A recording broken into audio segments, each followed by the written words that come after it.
Okay, so what I'm going to do now is just talk through Britannic approach to helping to knit all these different technologies together. So we've seen some clever stuff already. We're going to see some other clever stuff shortly, and it's about actually how we design and deploy and integrate this technology for customers. Because the last thing we want to be doing is moving through lots and lots of different applications to be able to service customers and obtain information.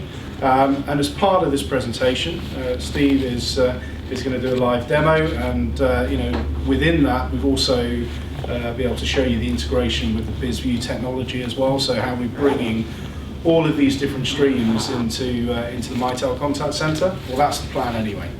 Right, so lots and lots of technology. We've heard about a number of these things. You'll be aware of lots more, lots of acronyms in our industry, really confusing. So the reality is we actually need to understand what technology is available, what role it plays, how it can help, design a solution, and implement it for our business. So I'll just pick up on a few things. Cloud is one of those things that everyone talks about today.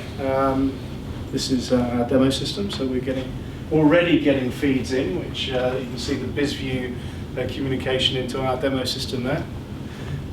So yeah, cloud is one of those technologies that is being talked about. So from our perspective, we deploy solutions on premise, we deploy in cloud, we also deploy across a hybrid of the two as well. Cloud can be very useful within contact center to easily deploy technology to the edge, to manage it centrally, and also to start to have some flexibility around scale up and scale down and resilience capability. A great example is, I talked about Trailfinders Travel earlier. Now when they set up a new travel center, everything is set up centrally from the core.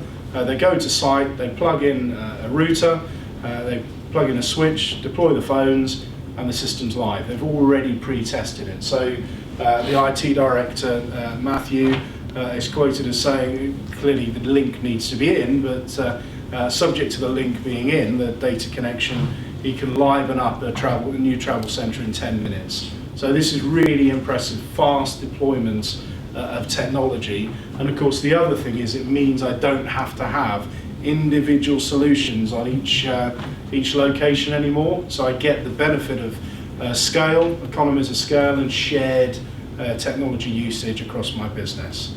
Multimedia, we're just going to show you this stuff instead of talking about it. Social media, so I think we all accept that social media is not going away, it's growing. There's these group of people out there called millennials that have come into the workplace and are changing not just how they use technology in a business, but also their expectations of how they engage with businesses as well. IVR, so very much has a role to play. Certainly you don't want to be in a position where you're going through huge amounts of menus, you get lost, and also you're having to enter information and then repeat yourself when you get through to an agent. So a number of things to look at there. Call recording, we haven't got a presentation on call recording today, but we've got a number of partners we work with. We've been delivering call recording technology for a number of years now, and again, really, really important to understand the customer experience, the voice of the customer, use it to audit and manage staff compliance, and also best practice and development as well. Video, so we're going to hopefully show you this as well, how you can bring video into the contact center, and elements like presence indicators. So in the unified comms world that we also work in, you should be aware of the presence indicators, the jelly bean concept, the green for available and the red on a call or busy. And again, it's how do we use presence indicators, not just within the contact center to actually help to make people available and understand who's available, but also then linking back into subject matter experts in the back office. So I may be taking a call, I might want to be able to bring an expert in whilst I'm on the call to drive improvements in first call resolution, So I can go through, look, I've asked a tough question, I've got a presence indicator to show that a subject matter expert's available. I send them a quick message, I get the response I need, and I've dealt with that call.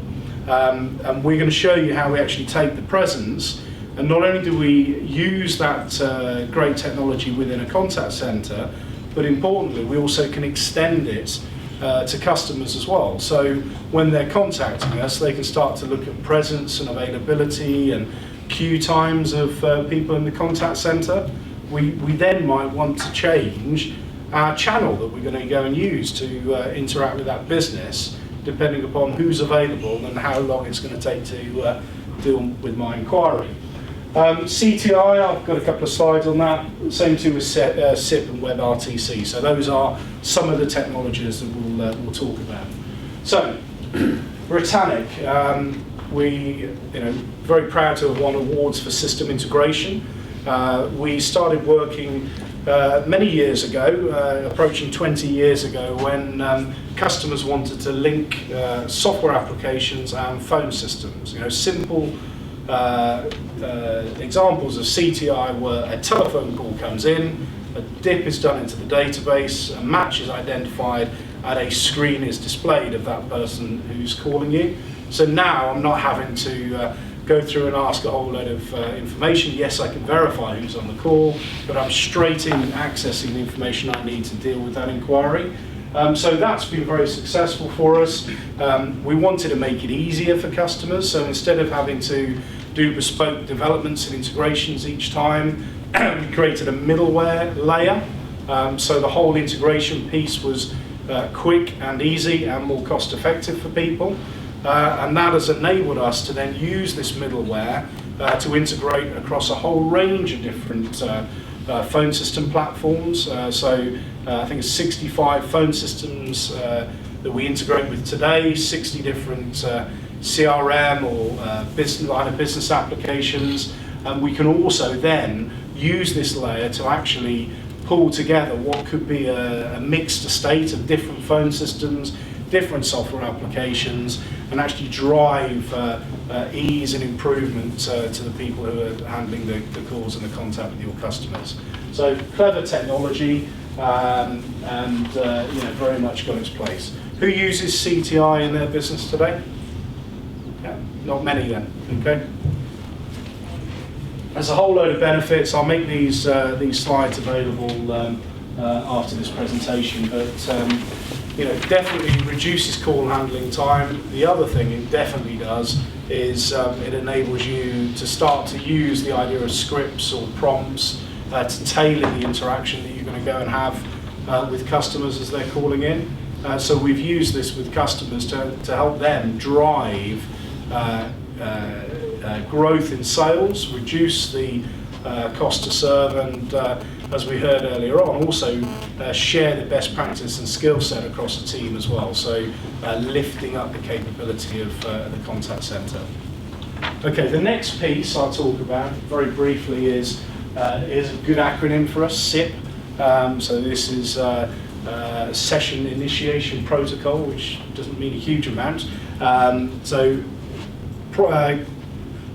Really rolling back probably 10 years, this technology wasn't really around. We were quite early into it. Most people were using ISDN telephone lines to connect into the phone systems.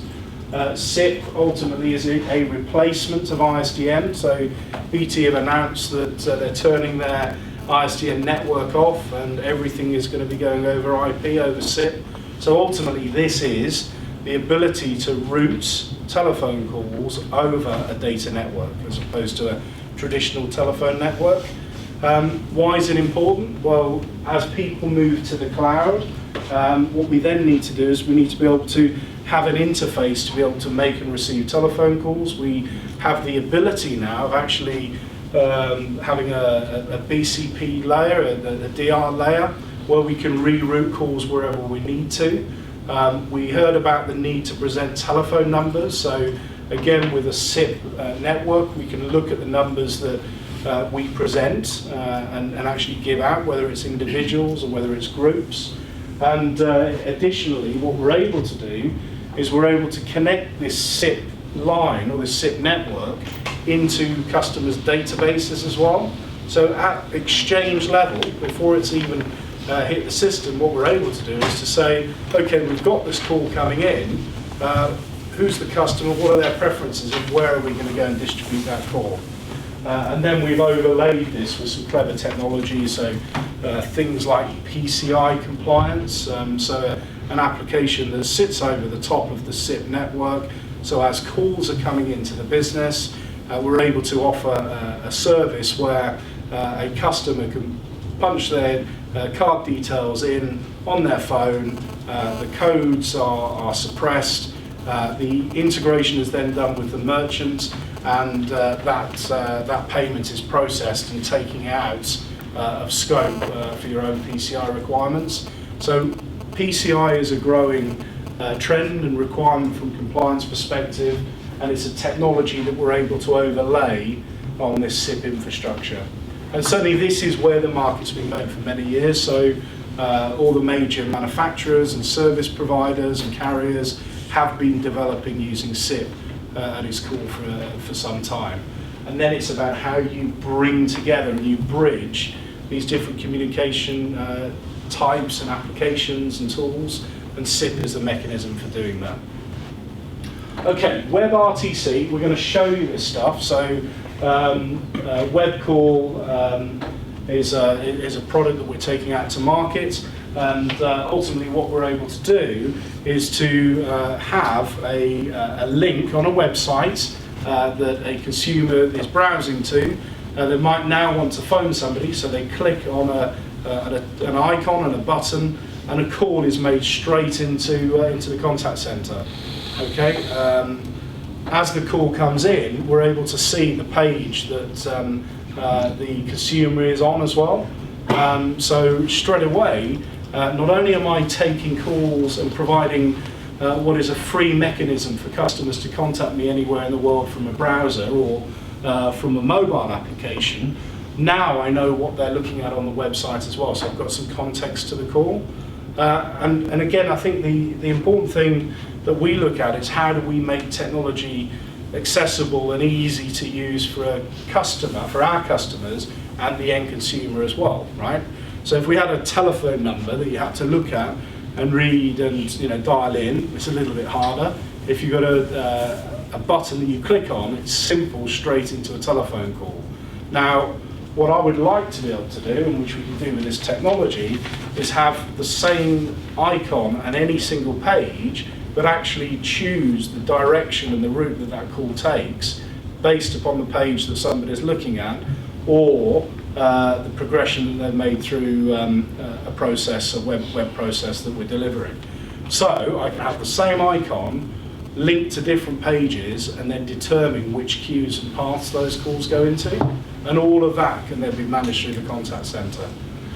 So not only now am I delivering voice calls from a browser, from a laptop, a tablet, or a mobile app into the contact center, we can also move through where we actually provide the ability to start to do co-browsing as well. So somebody needs some help through something, we can share control, we can assign desktop, we can help lead people through brochureware, through forms, through contracts, and actually we start to create an engagement between the user community and the contact center and the organization.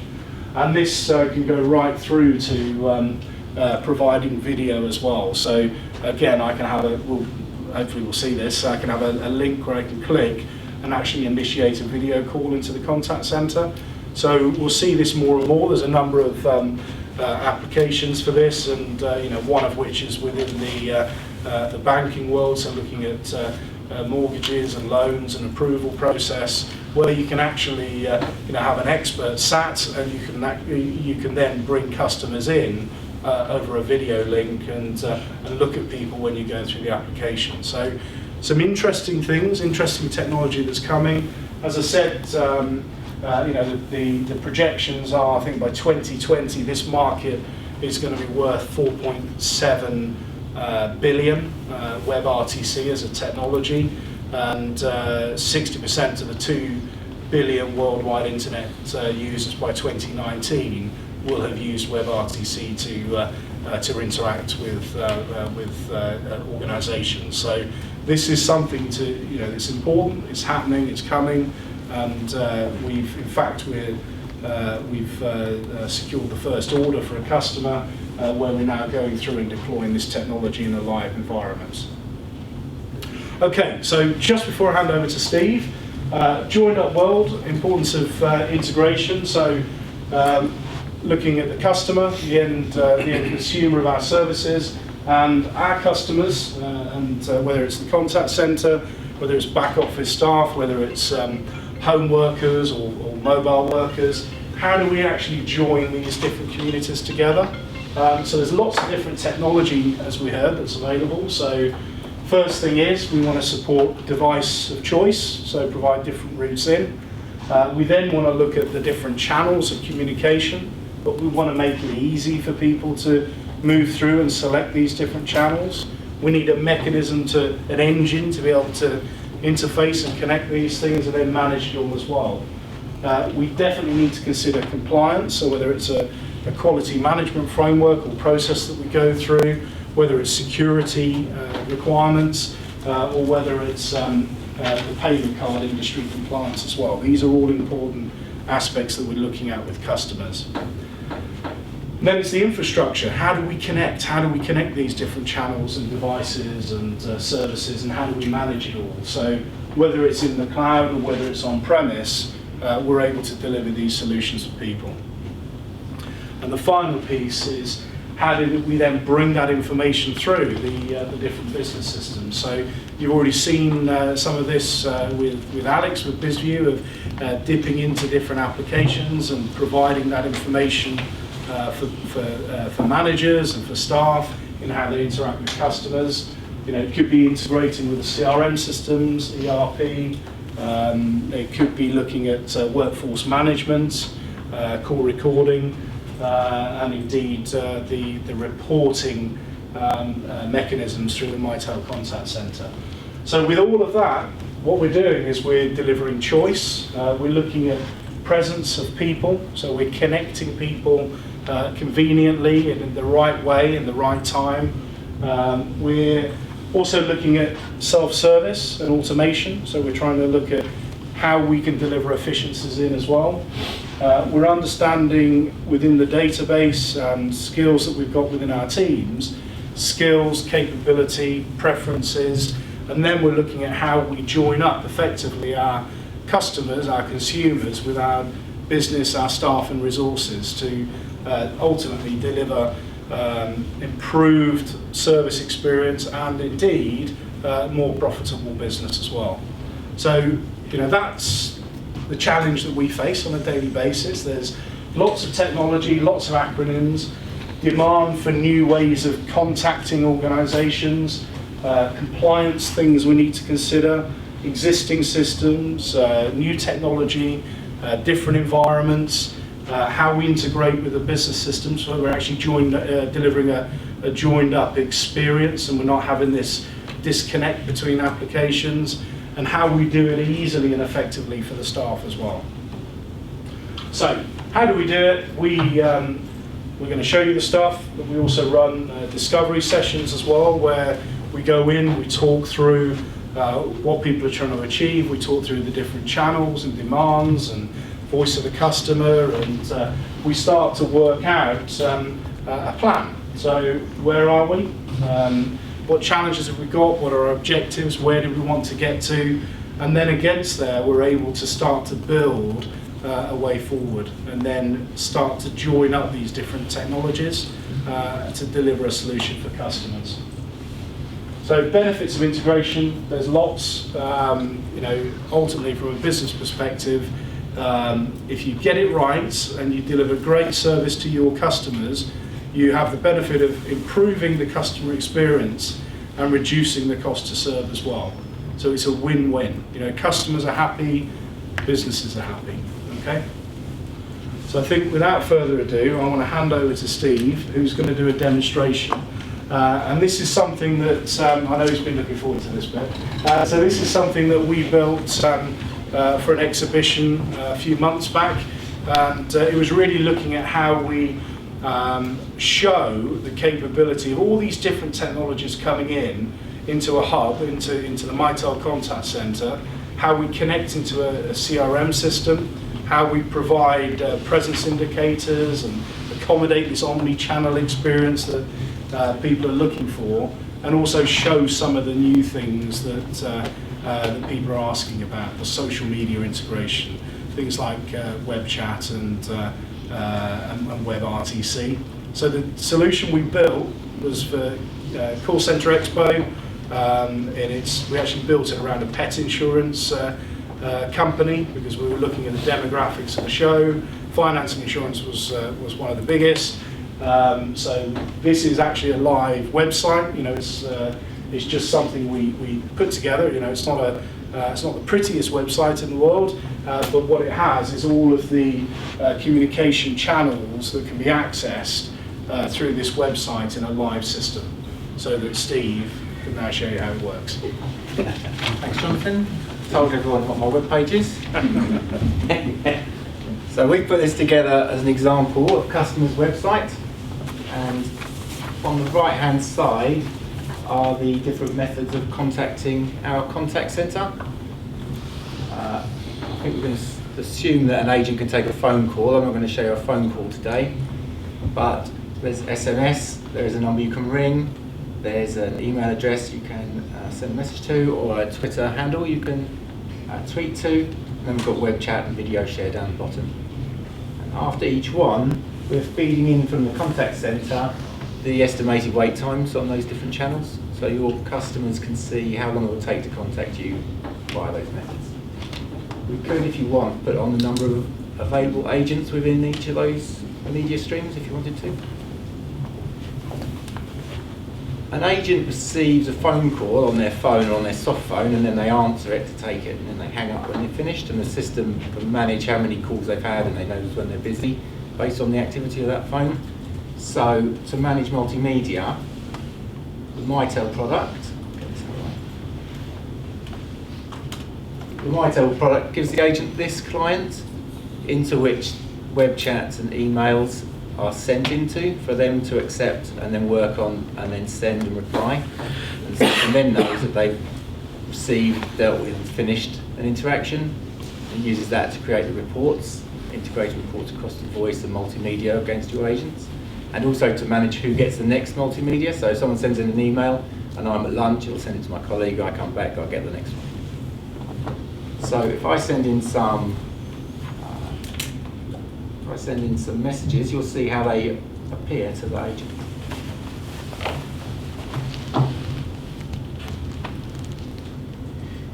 So first up on the top there, you probably can't read it, but there's an SMS number. So if I send a text in, hello, and then below that there's an email address, so if I send a message into there.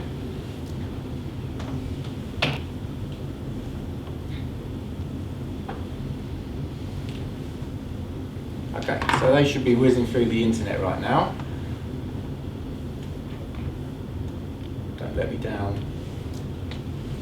Okay, so your agent gets a message, which they choose to accept. And then in the middle bar, comes up with the CCM SMS queue. I've got one interaction waiting for me. If I expand that, it will bring up. There's the email come in as well. So the agent will start to receive multiple messages from different streams into this client, and they can flick between them to answer and respond to each one. Down at the bottom here, we would set against each agent how many particular interactions they're able to take on each stream. So this person here can have one phone call, they've got a phone plugged in at the moment, they would be able to have one phone call, up to 5 emails at one time, and one web chat. But that can be varied agent to agent. So particularly capable agents could have lots of interactions. Starters could be limited down so they get more time and space to breathe. If I send a tweet, because they can sometimes be a bit slower to come through.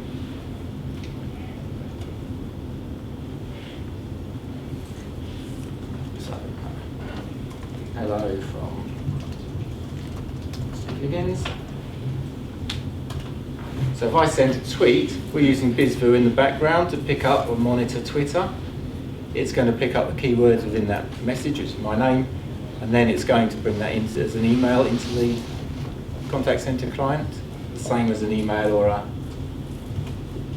decides to send it. Same as the others. I'll let that finish itself. I hope I haven't just tweeted it like 100 times. Okay, so your agent can work on the message. It also brings up, we recognise the email address, it can bring up the history by that user. So you can see other interactions that I've sent into this client. So if you're speaking to a customer and they're saying, look, I emailed you the details last week, you can look down and see what they've sent in the past. You can respond to them and send it back to the phone, SMS, send it back to a text. We can also choose to use the web chat. So here your customer will enter a few details. We can adjust what they would have to put in. You can also adjust the look and feel of this. I put this together out of the box, but a web developer would be able to make that look and feel as your website would want it to. I'll send that in, and then my agent, because I'm on the same PC, instantly gets the request whether they want to accept that message or not. I get one interaction appear in my chat queue. If I open that, it appears on the right hand side here and I can respond to them. So this agent is able to take multiple streams of information all into one client and then deal with them as they want to. If I was to leave my PC and go to lunch, it would log me off after a period of time. We'd set what that is.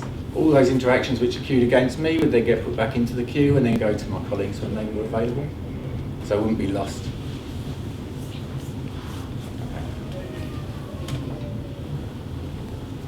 Go back to the website. So this customer is able to send multiple messages backwards and forwards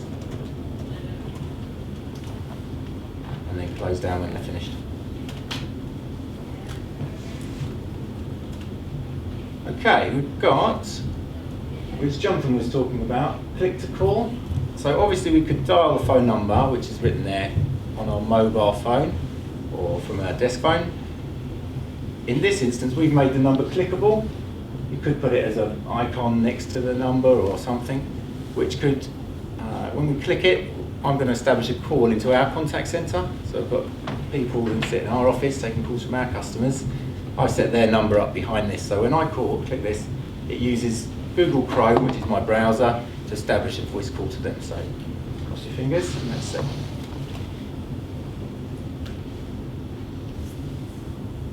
Oh, turn the speakers off.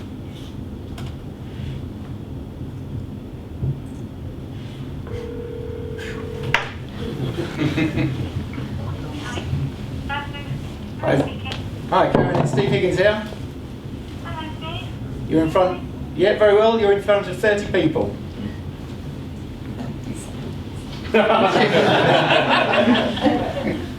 Thanks very much. Oh, didn't like that. You get slapped when you get that. Okay, you get the idea. So that's not using anything other than Google Chrome on my PC. And at the other end, Karen didn't know that was anybody phoning from the internet or whatever. It just came through to her telephone as a regular call. And she dealt with it. Obviously didn't. She dealt with it like that. From the web page, you can also ask for a video share. She's going to kill you. No, it's all right. This comes into me, so she won't mind. So, it's a bit confusing because I'm both ends of the conversation here. This is my customer who asked for a video share and it's saying it's connecting and waiting for the connection. This is my agent. It's popped up on my screen. Do I want to accept the call? Because maybe I've not got my shirt on. You accept the call, and based on Mitel's Wi-Fi, we should tie the two together. I did try this before and it was a bit hit and miss in here. What we can do, we can click on the link here and it will, for the agent, pull over the web page that they were on. So if someone's coming to you for a call or a video chat and says, look, I'm having trouble filling in the form, can you help me out? You don't have to take over the desktop, you can do. You can just pull the web page that they were on into your desktop. So I'm afraid that it will load up. Let's see if the videos come up. Seems a bit slow over this link. Yeah, it's been rough all day. Always blame the network. There we are. So it was able to pull up the same page that the customer was on, which was our web page. Depending on which site they were on, which page they're on, you could bring up different stuff. So it means that your agent could now take over the filling in of that form and speak to them as they do it, and then save it, and put it into your CRM and finish the interaction. Get rid of these things. This tweet doesn't seem to be sending. However, that would pop into the agent's client just the same as an email or an SMS, but come up under the social queue. They'd take it and respond to it and get tweeted back out again. I've got something here for scripting. That works like that. Okay, we'll see how this goes. I've got a phone set up on my desk in the office, and when I ring that phone, it pops up on my screen with a scripting tool. So if I just ring it from here,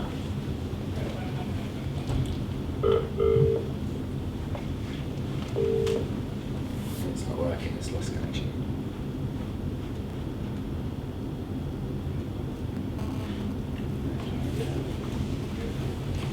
Beauty of live demos.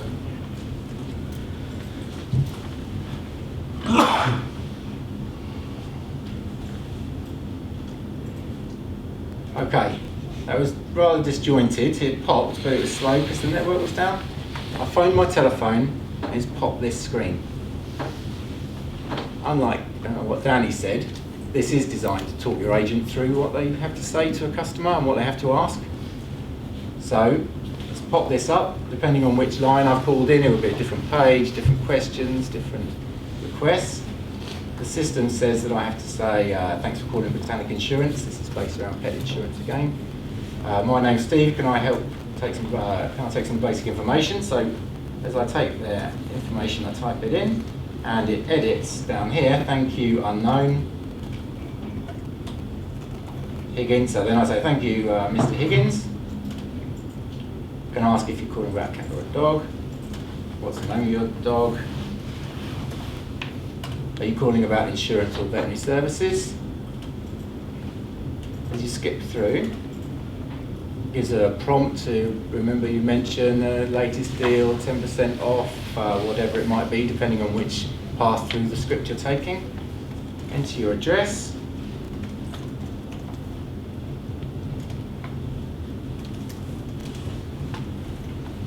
And then your mobile details. So 41319 and my email. So this is important because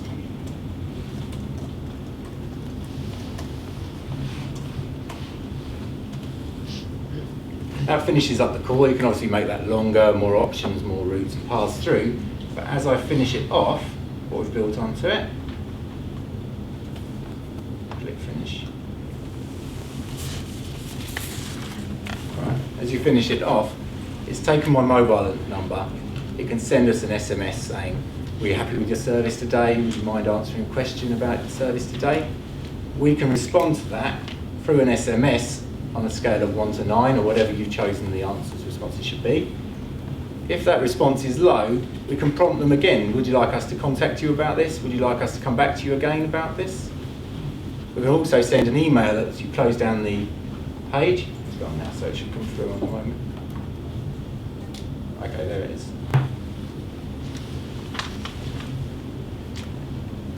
So I've got an email which has said, could you sign this form and send it back to us? That could be a link to your mobile app or something to encourage someone to put that onto their phone or their iPad. Also sends us an SMS.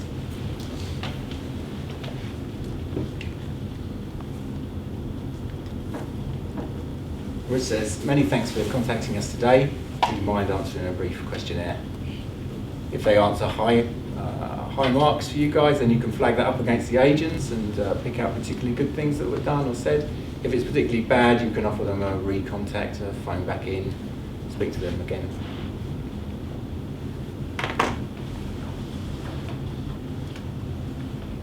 That is about what I was going to show. Okay, thank you, Steve.